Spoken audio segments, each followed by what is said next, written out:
Une écriture sainte a été envoyée à l'humanité il y a 14 siècles. Le Saint-Coran. Depuis le jour de sa révélation jusqu'au jour du jugement, il restera le seul et dernier guide pour l'humanité. Il y a d'innombrables preuves indiquant que le Coran est la parole de Dieu. Comme par exemple, ses qualités littéraires qu'aucun être humain ne peut imiter, le fait qu'il soit exempt de toute incohérence, et la manière avec laquelle il prédit le futur, et le fait qu'il contienne certaines informations cachées. Le Coran contient un autre miracle qui prouve qu'il est la révélation de Dieu. C'est le nombre remarquable de vérités scientifiques qu'il contient. Dans ce livre qui a été révélé il y a 14 siècles, d'innombrables exemples d'informations n'ont été découverts que par la technologie moderne.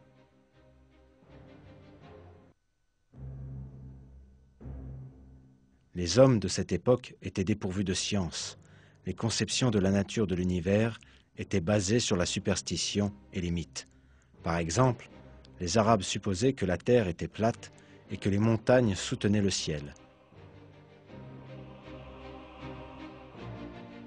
Mais toutes ces croyances superstitieuses furent éradiquées avec la révélation du Coran.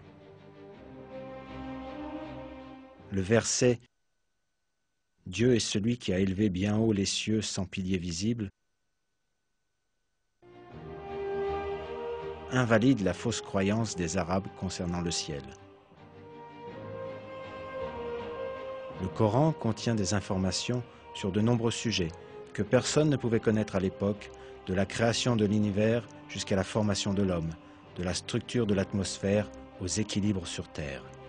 Des découvertes scientifiques récentes ont montré à quel point ces informations sont miraculeuses.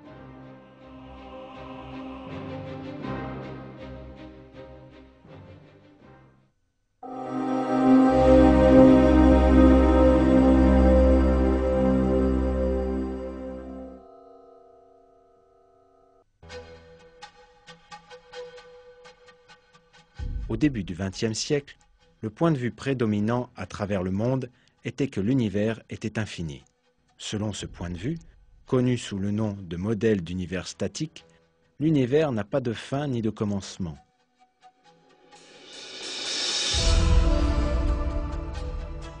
Cette idée domina le monde scientifique pendant de nombreuses années, jusqu'à l'apparition d'une preuve validant une théorie qui ébranlerait cette croyance erronée.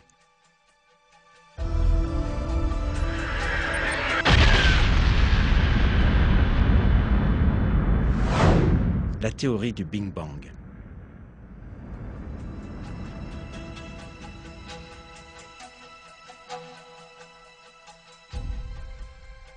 Cette explosion émana d'un seul point il y a quelques 15 milliards d'années, à partir du néant. L'univers entier, ainsi que les dimensions de l'espace et du temps, apparurent suite à cette explosion.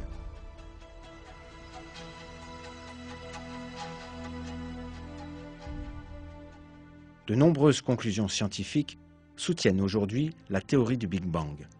On a prouvé que l'univers a eu un commencement et qu'il est apparu à partir du néant par une énorme explosion. Ce fait, prouvé suite aux longues recherches dans le domaine de la physique, est également indiqué dans le Saint-Coran, et cela il y a 14 siècles.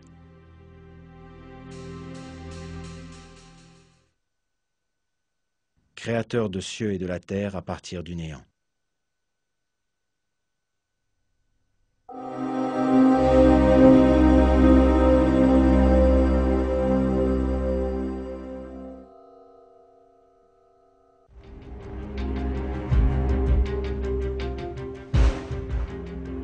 Des recherches menées grâce à la technologie avancée de notre époque, ainsi que des observations et des calculs, ont jeté la lumière sur plusieurs secrets concernant l'univers.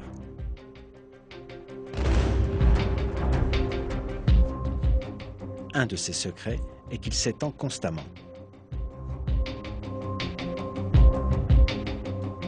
Cette idée d'expansion fut proposée pour la première fois au début du XXe siècle. Le physicien russe Alexander Friedman et le cosmologiste belge Georges Lemaître calculèrent théoriquement que l'univers est en mouvement permanent et qu'il s'étend.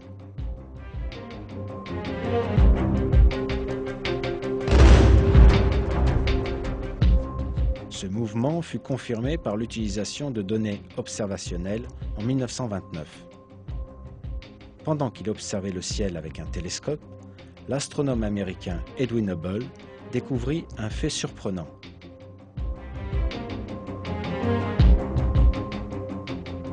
Les étoiles et les galaxies s'éloignaient constamment les unes des autres. Cette découverte est considérée comme une des plus importantes dans l'histoire de l'astronomie. Un univers où toutes les choses s'éloignent constamment les unes des autres implique un univers en expansion constante.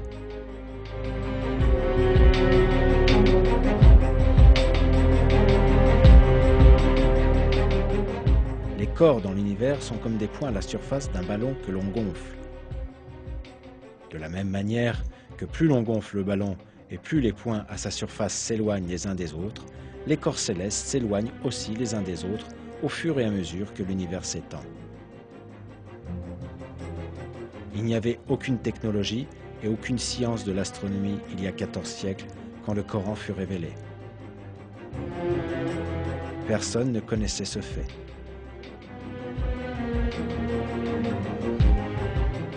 Pourtant, des versets énoncent clairement que l'univers est en expansion.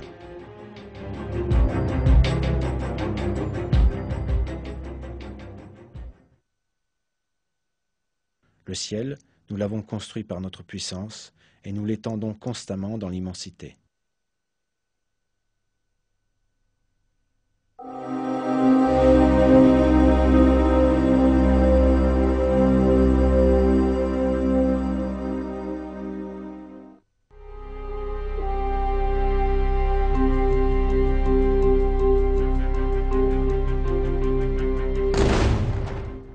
Le corps humain.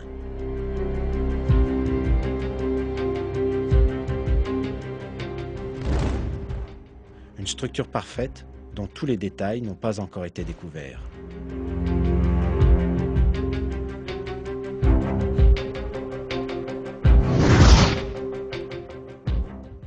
Les scientifiques engagés dans la recherche, en utilisant des technologies avancées, ont obtenu des résultats étonnants concernant le corps humain. Un de ces résultats concerne les tissus du corps. Les tissus vivants contiennent 26 éléments différents. 6 d'entre eux sont les plus communs. Le carbone, l'hydrogène, l'oxygène, l'azote, le phosphore et le soufre. Ces éléments fondamentaux représentent 95% du contenu de ces tissus. C'est une preuve scientifique importante de l'information révélée dans le Coran, la création de l'homme à partir d'argile.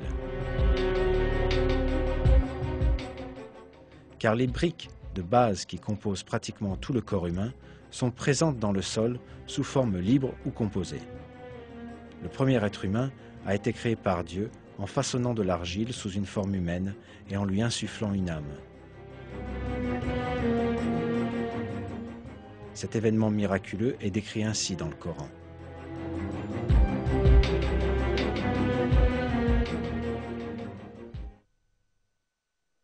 Quand ton Seigneur dit aux anges « Je vais créer d'argile un être humain », quand je l'aurai bien formé et lui aurai insufflé de mon esprit, jetez-vous devant lui prosternés.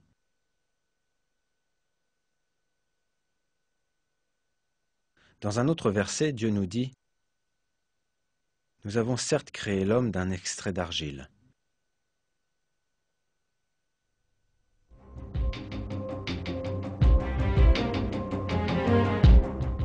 Le mot arabe « sulala », traduit par extrait dans le verset, signifie essence, exemple représentatif.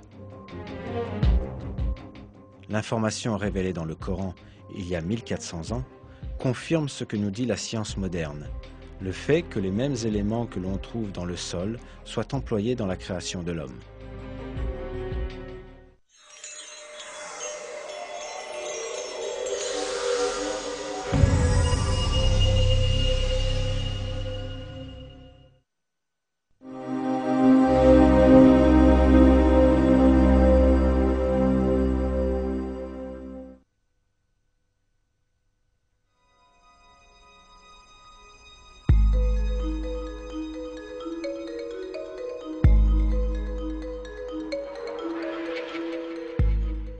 considérons maintenant tous les êtres humains qui ont vécu jusqu'à maintenant et ceux qui vivent aujourd'hui.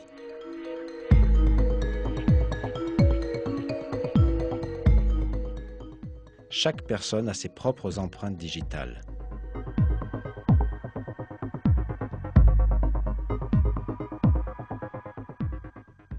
Même les vrais jumeaux qui partagent les mêmes séquences d'ADN.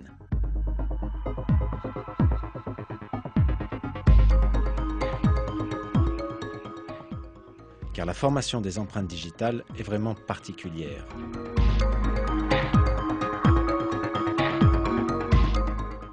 Les empreintes digitales atteignent leur forme finale avant la naissance et elles resteront les mêmes pendant toute la vie, à moins qu'une cicatrice permanente n'apparaisse. C'est pourquoi les empreintes digitales sont acceptées comme une preuve importante de l'identité, exclusive à leurs propriétaires. Les scientifiques n'ont découvert cette caractéristique importante qu'à la fin du XIXe siècle.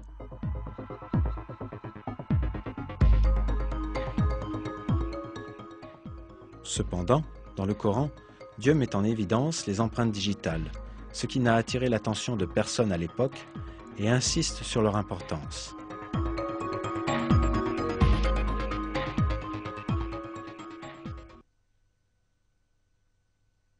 L'homme pense-t-il que nous ne réunirons jamais ses os? Mais si, nous sommes capables de remettre à leur place les extrémités de ses doigts.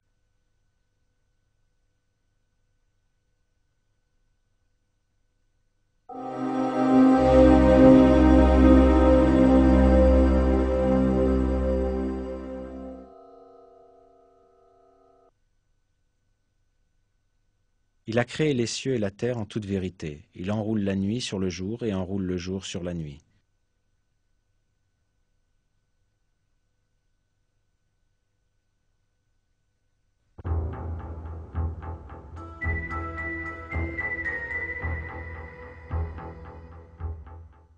Le mot arabe qui est traduit par enrouler dans ce verset est yukavir. En français, cela signifie envelopper une chose autour d'une autre chose ronde.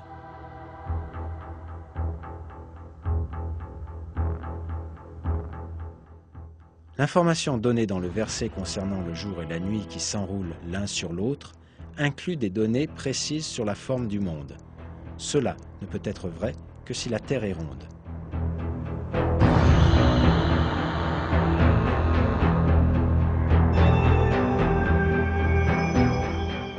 Cependant, on pensait alors que le monde était plat.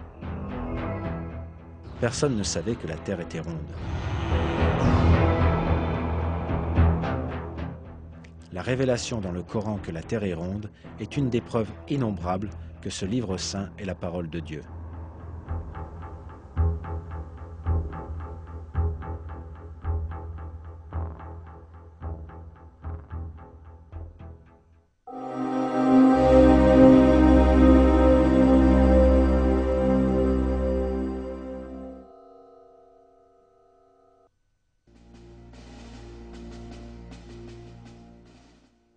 Un verset dans le Coran attire l'attention sur une caractéristique très importante des montagnes, la fonction de prévention des chocs dans la terre. Et nous avons placé des montagnes fermes dans la terre afin qu'elles ne s'ébranlent pas en les entraînant.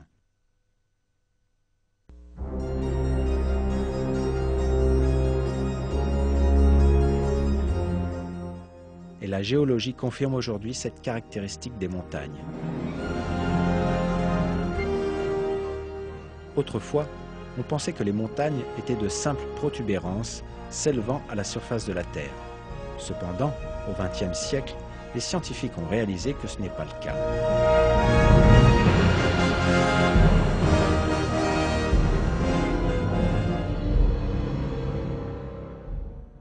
Les parties connues comme étant les racines des montagnes s'étendent aussi profondément que 10 à 15 fois leur propre hauteur. Par exemple, le mont Everest, dont le sommet culmine à environ 9 km au-dessus de la surface de la Terre, possède une racine profonde de plus de 125 km.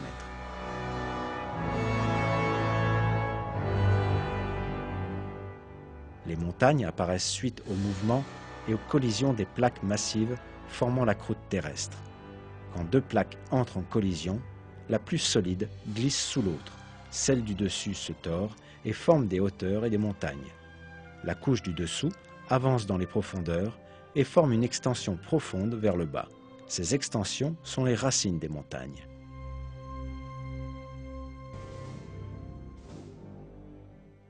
Grâce à leurs racines, les montagnes fixent la croûte terrestre.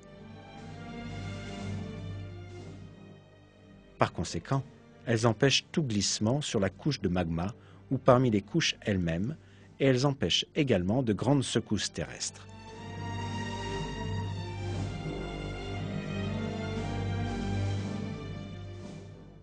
Avec ces caractéristiques, les montagnes peuvent être comparées à des clous maintenant des planches de bois ensemble.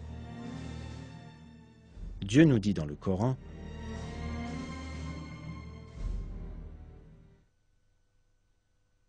N'avons-nous pas fait de la terre une couche et placé les montagnes comme des piquets ?»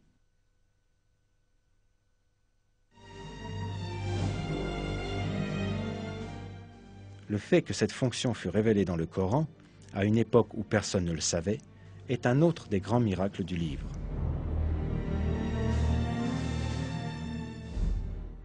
S'il n'y avait pas l'effet fixant des montagnes, le sol ne tiendrait pas à la surface de la terre, l'eau ne s'accumulerait pas dans le sol, aucune plante ne pousserait.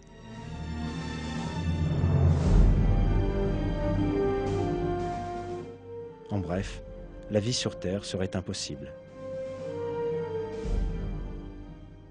Grâce à la miséricorde de Dieu, cependant, la terre est capable d'entretenir la vie.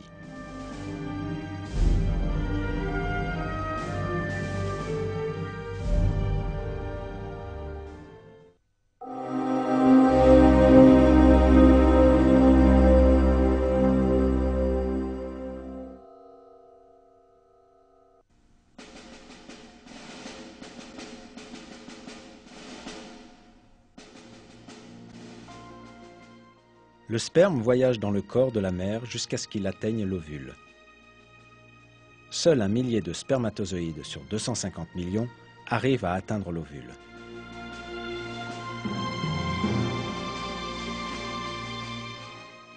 À la fin de cette course de 5 minutes, l'ovule, de la moitié d'un grain de sel, ne laissera entrer qu'un seul des spermatozoïdes.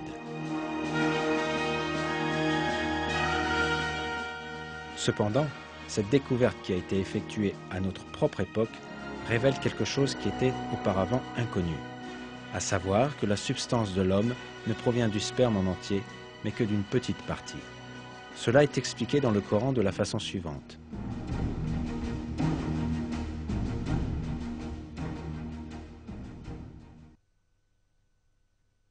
L'homme pense-t-il qu'on le laissera sans obligation à observer? N'était-il pas une goutte de sperme éjaculée?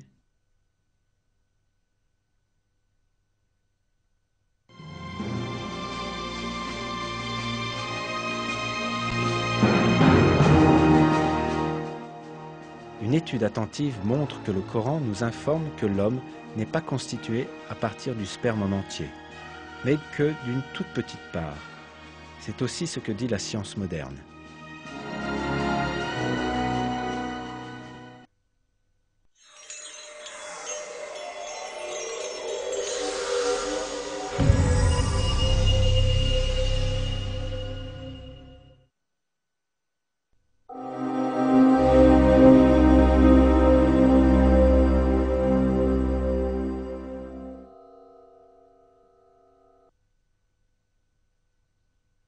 Il vous crée dans les ventres de vos mères, création après création dans 3 ténèbres. Tel est Dieu votre Seigneur.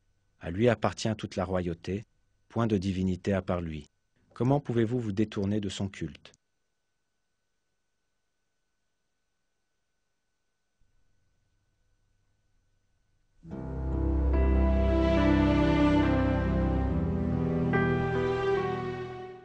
La biologie moderne a révélé que le développement embryonnaire du bébé se produit de la manière révélée par le verset.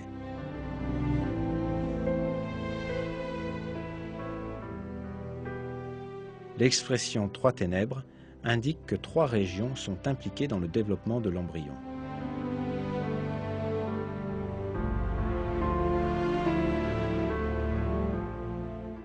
Il s'agit de la cavité de l'abdomen, de la cavité de l'utérus et de la cavité du placenta. Il est également souligné dans ce verset qu'un être humain est créé dans l'utérus de la mère en 3 étapes distinctes. Dans l'embryologie humaine fondamentale, un texte de référence dans le domaine de l'embryologie, ce fait est énoncé de la manière suivante.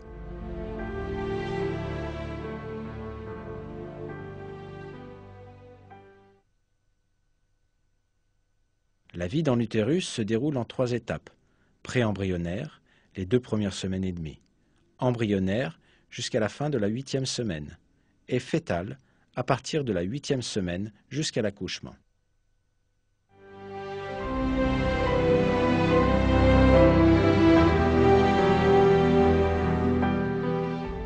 Les données sur le développement dans l'utérus de la mère n'ont été disponibles qu'après des observations avec les appareils modernes.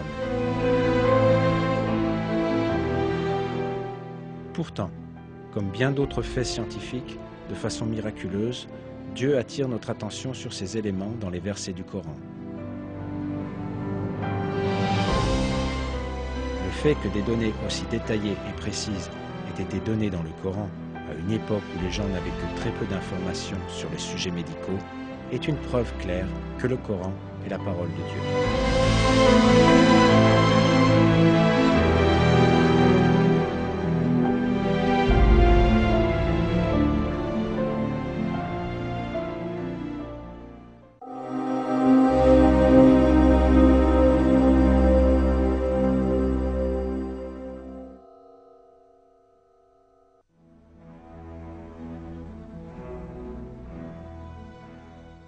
Le développement d'un être humain dans l'utérus de la mère est plein de miracles.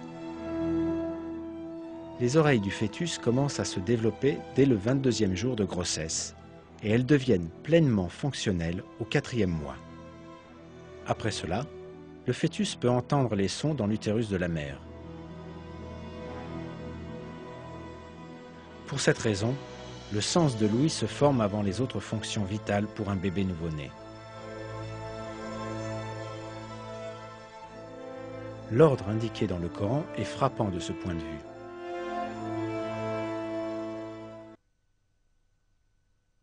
Et c'est Dieu qui a créé pour vous l'ouïe, la vue et l'intelligence, mais vous en êtes rarement reconnaissant. Dieu vous a fait naître du ventre de vos mères, dénué de tout savoir, et vous a donné l'ouïe, la vue et l'intelligence. Peut-être lui en serez-vous reconnaissant.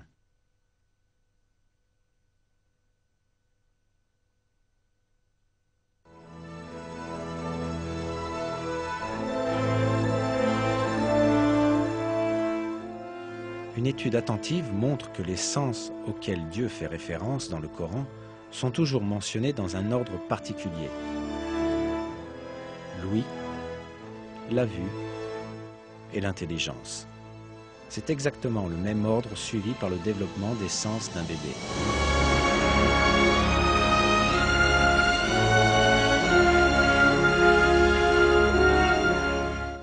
En bref, une des découvertes de la science moderne, l'ordre du développement des organes humains, est énoncé clairement dans le Coran.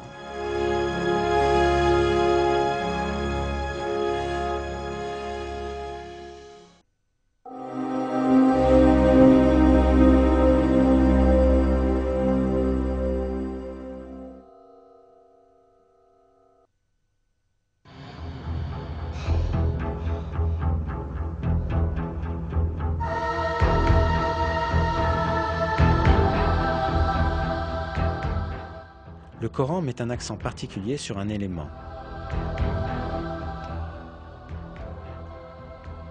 Le fer. Dans la sourate Al-Hadid, signifiant le fer, on apprend ce qui suit.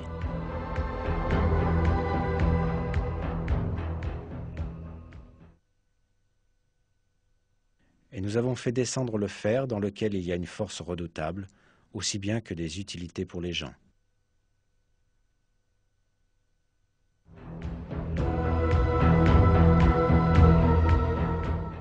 On peut penser que le mot « azalna », traduit par « nous avons fait descendre » et utilisé pour le fer dans le verset, puisse avoir un sens métaphorique, pour expliquer que le fer a été accordé pour le bénéfice des hommes. Mais quand on prend en considération la signification littérale du mot, on réalise que ce verset implique un miracle scientifique très significatif. Cette signification est faire descendre physiquement du ciel, comme dans le cas de la pluie et des rayons du soleil. Les découvertes astronomiques modernes ont révélé que le fer que l'on trouve dans notre monde est venu d'étoiles géantes dans l'espace. Le fer sur Terre, mais aussi le fer dans le système solaire en entier, viennent de l'espace, puisque la température du Soleil est inadéquate pour la formation du fer. Le fer ne peut être produit que dans des étoiles plus grosses que le Soleil, où la température atteint quelques centaines de millions de degrés.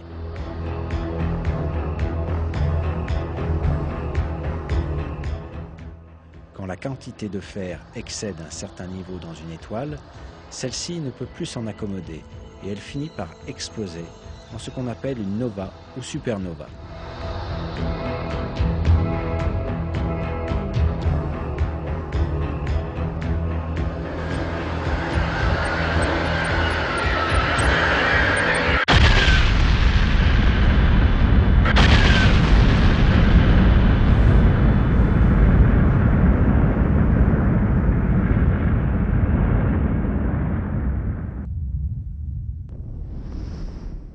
Ces explosions permettent la dispersion du fer dans l'espace.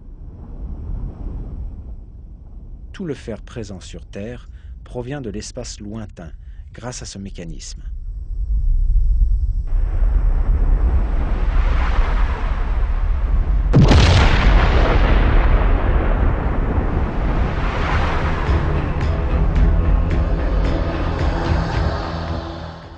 En d'autres mots, le fer est descendu sur Terre, comme nous l'apprend le verset.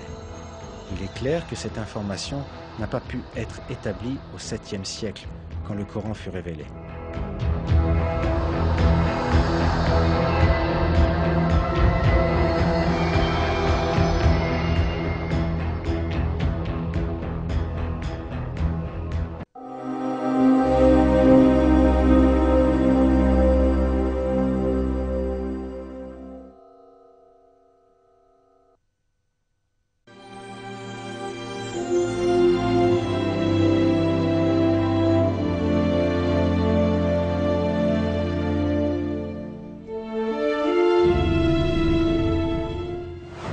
Il existe plus de 100 milliards de galaxies dans l'univers visible et chaque petite galaxie contient approximativement 1 milliard d'étoiles. De plus, chaque grande galaxie en contient plus d'1 trillion. Beaucoup de ces étoiles possèdent des planètes et un grand nombre de ces planètes possèdent des satellites. Tous ces corps célestes suivent des chemins et des orbites très finement calculés depuis des millions d'années. Les étoiles, les planètes et les satellites tournent tous autour de leur propre axe, et ils tournent également avec le système duquel ils font partie.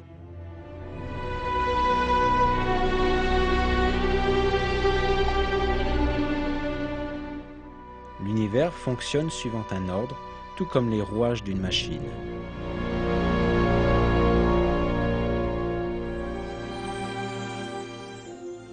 Le mouvement des corps célestes dans leurs orbites est basé sur un réglage très fin, à tel point que la moindre déviation dans leur chemin peut avoir des conséquences drastiques qui peuvent sonner la fin du système complet.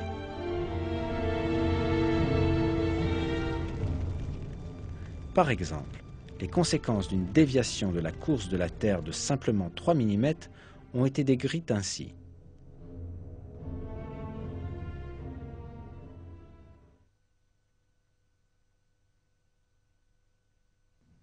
En effectuant sa rotation autour du Soleil, la Terre suit une orbite bien précise, de manière à ce que tous les 30 km environ, elle ne dévie que de 2,8 mm. L'orbite que suit la Terre ne change jamais, car même une déviation de 3 mm seulement provoquerait des désastres. Si la déviation était de 2,5 mm au lieu de 2,8 mm, alors son orbite serait plus élevée et nous serions tous gelés. Si la déviation était de 3,1 mm, on brûlerait.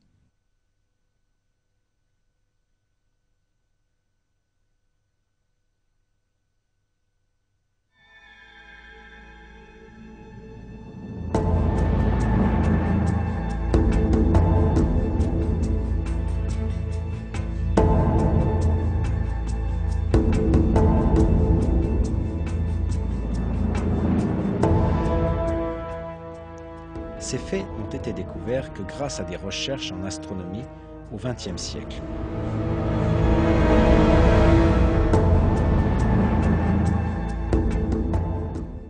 Pourtant, il a été révélé 14 siècles auparavant dans le Coran que les corps célestes tournent dans des orbites très précisément réglées.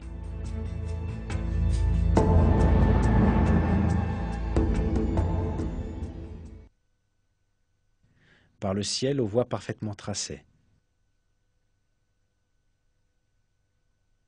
Dans un autre verset, nous apprenons ce qui suit. Et c'est lui qui a créé la nuit et le jour, le soleil et la lune, chacun voguant dans une orbite.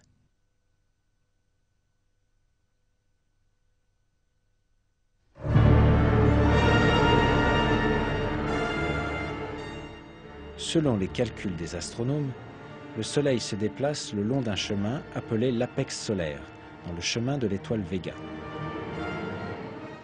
de la même manière qui est révélée dans le Coran.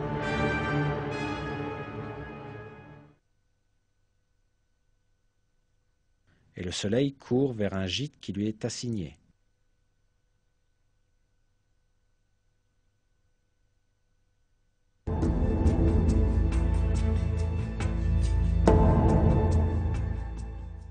À l'époque de la révélation du Coran, l'humanité ne possédait aucun télescope pour scruter l'espace lointain, à des millions de kilomètres de distance, ni des technologies d'observation ou la science moderne de la physique et de l'astronomie.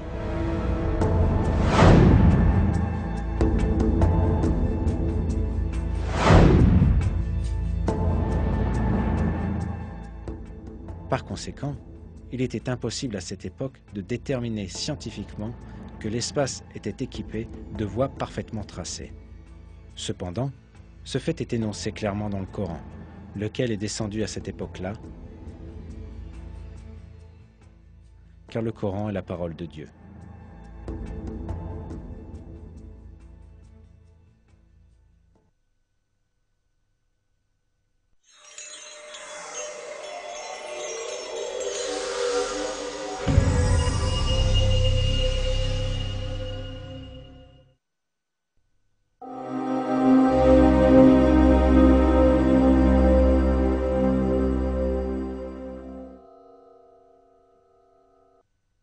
Par le ciel doté de retours.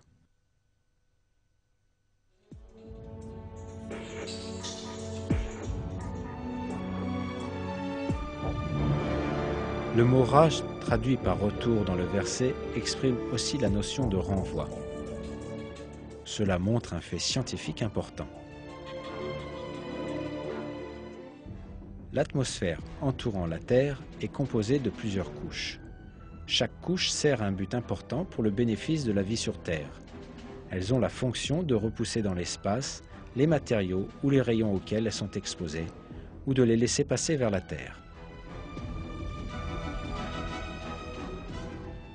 Par exemple, la troposphère, 13 à 15 km au-dessus de la Terre, permet à la vapeur d'eau montant de la surface de la Terre de se condenser et de revenir sous forme de pluie. La couche d'ozone, la couche la plus basse de la stratosphère, à une altitude de 25 km, réfléchit les radiations nuisibles et la lumière ultraviolette venant de l'espace et les renvoie dans l'espace.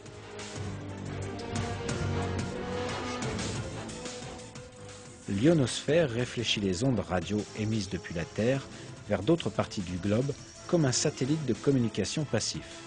Ainsi, elle rend possible les communications sans fil, les émissions de radio et de télévision sur de longues distances.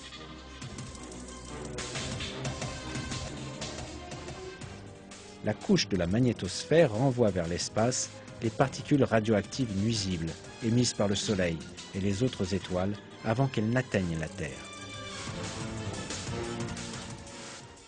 Le fait que cette propriété des couches de l'atmosphère, qui n'a été démontrée que récemment, fut annoncée il y a des siècles de ça dans le Coran, confirme une fois de plus que le Coran est la parole de Dieu.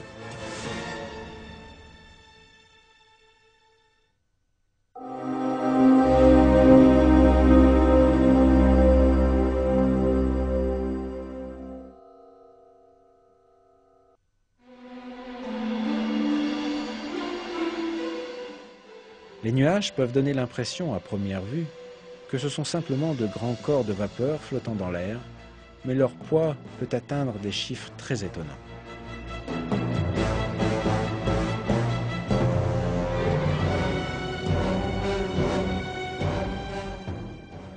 Par exemple, un cumulonimbus, connu comme le nuage d'orage, peut contenir jusqu'à 300 000 tonnes d'eau. Le fait qu'une masse de 300 000 tonnes d'eau puisse rester en l'air est proprement stupéfiant. L'attention est portée sur le poids des nuages dans le Coran.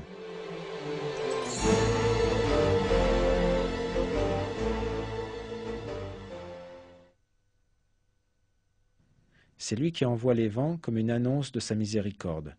Puis, lorsqu'il transporte une nuée lourde, nous la dirigeons vers un pays mort de sécheresse, puis nous en faisons descendre l'eau, ensuite nous en faisons sortir toute espèce de fruits.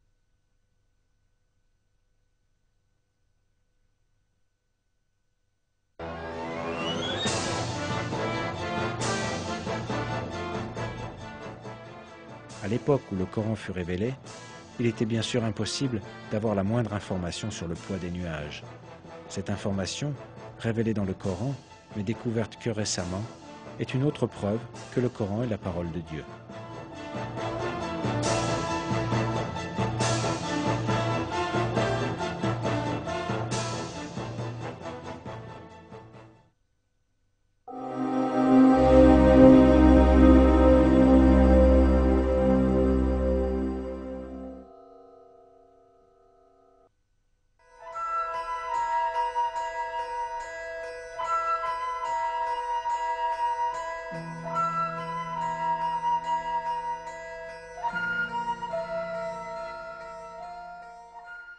Dans les colonies d'abeilles où chaque abeille est affectée à une tâche spécifique, la seule exception concerne l'abeille mâle. Les mâles ne contribuent pas au nettoyage de la ruche, à la collecte de nourriture ou à la fabrication des rayons et du miel. La seule fonction des abeilles mâles dans la ruche est d'inséminer la reine. Les mâles ne possèdent pratiquement aucune des caractéristiques que possèdent les autres abeilles. Les abeilles ouvrières ont la responsabilité de toute la colonie. Elles ont plusieurs tâches: nettoyer la ruche, s'occuper des larves et des jeunes, nourrir les autres abeilles, rassembler des provisions comme le nectar, le pollen, l'eau et la résine, et les stocker dans la ruche. Bien que ce soient des femelles comme la reine, leurs ovaires ne sont pas matures. Cela les rend stériles. Les caractéristiques de ces créatures sont décrites dans la sourate An-Nahl du Coran, qui signifie l'abeille.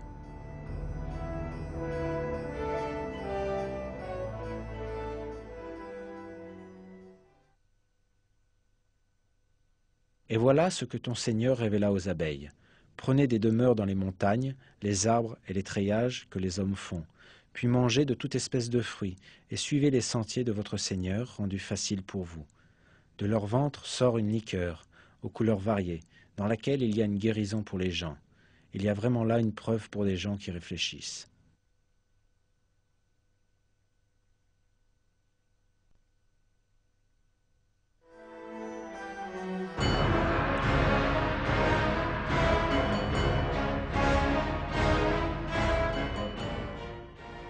Ce verset contient un secret important qui ne peut être compris que grâce à la grammaire arabe. En arabe, il existe deux usages différents pour les verbes. En fonction de l'usage, il est possible de déterminer si le sujet est une femelle ou un mâle. En fait, les verbes utilisés pour les abeilles dans le verset sont utilisés avec le format des verbes au féminin. À travers cela, le Coran indique que les abeilles qui œuvrent à la construction du miel sont les femelles. On ne doit pas oublier que le sexe des insectes ne peut se révéler que par les observations biologiques modernes. Le fait que les ouvriers sont tous des femelles n'a été établi qu'à notre époque. Pourtant, Dieu montre un autre miracle du Coran en attirant notre attention sur ce fait dans les versets.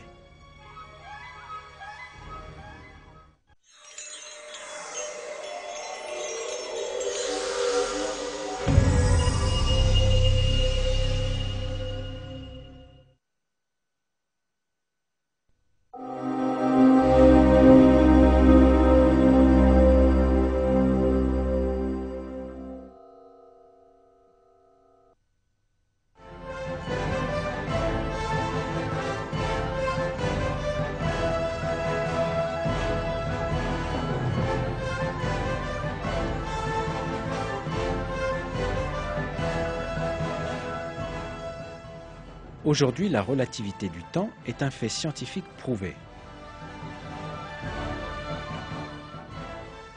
Cela a été révélé par la théorie de la relativité d'Einstein au début du XXe siècle.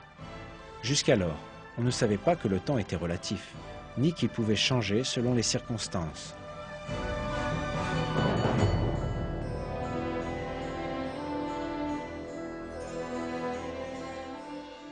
Pourtant, le célèbre scientifique Albert Einstein prouva ce fait en montrant que le temps est dépendant de la masse et de la vitesse. Pourtant, le Coran, révélé 14 siècles avant Einstein, possédait déjà l'information que le temps est relatif.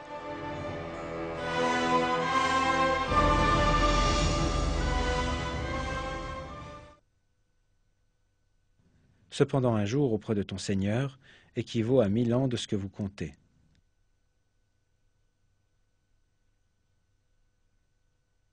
Du ciel à la terre, il administre l'affaire, laquelle ensuite monte vers lui en un jour équivalent à 1000 ans de votre calcul.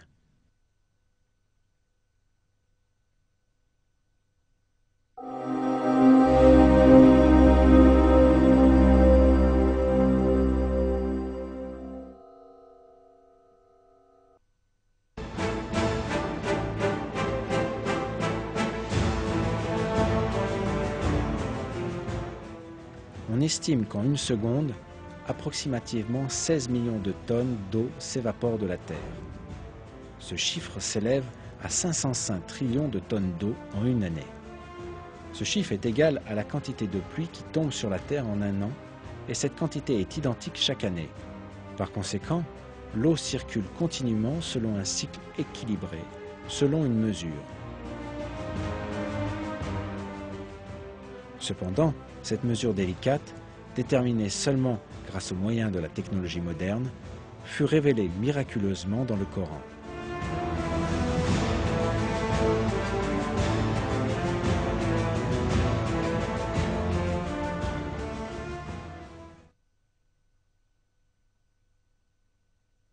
Celui qui a fait descendre l'eau du ciel avec mesure et avec laquelle nous ranimons une cité morte, aride, ainsi vous serez ressuscités.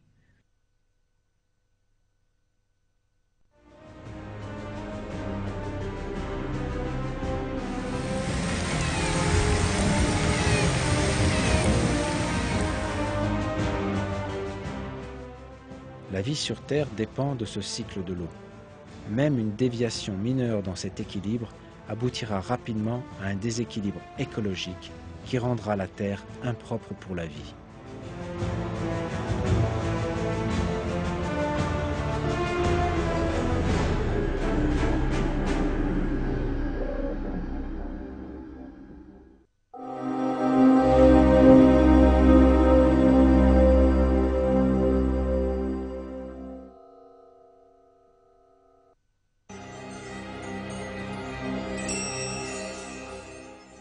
Révélé au 7e siècle, à une époque où les connaissances des hommes sur ce qui se passe au fond de la mer étaient très limitées, le Coran contient des informations importantes sur la structure de la mer et même sur les profondeurs des océans.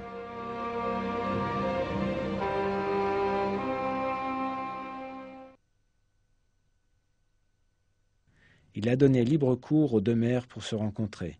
Il y a entre elles une barrière qu'elles ne dépassent pas.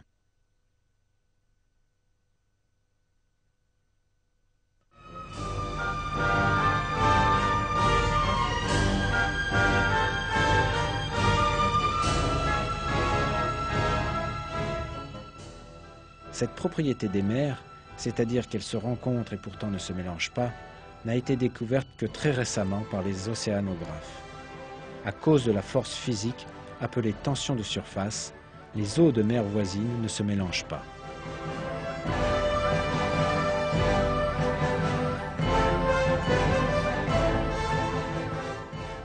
C'est un autre miracle que, au cours d'une période où les connaissances en physique ou en océanographie étaient très réduites, et la tension de surface inconnue, cette vérité fut révélée dans le Coran.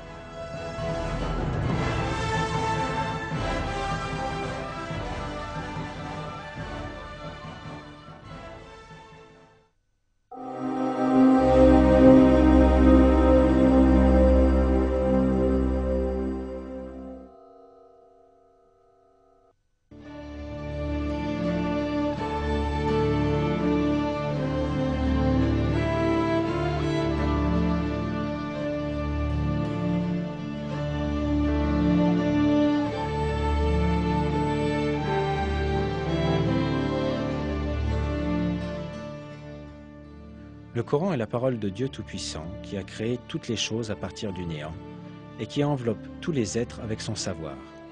C'est pour ces raisons que ces faits qui n'ont été découverts par la science que très récemment apparaissent dans le Coran, envoyé il y a 1400 ans. Dans un verset, Dieu révèle cela à propos du Coran.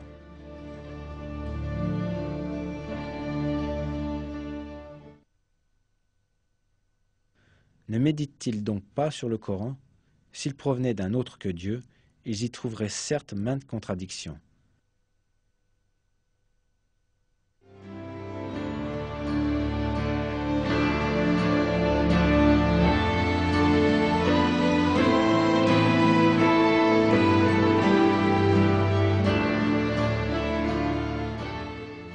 Il n'y a aucune contradiction dans le Coran. De plus, l'information contenue dans notre livre saint révèle de nouveaux miracles avec chaque jour qui passe. L'être humain doit s'accrocher fermement à ce livre divin révélé par Dieu, et il doit le recevoir avec un cœur ouvert, comme son seul et unique guide dans la vie. Dans le Coran, Dieu nous dit la chose suivante.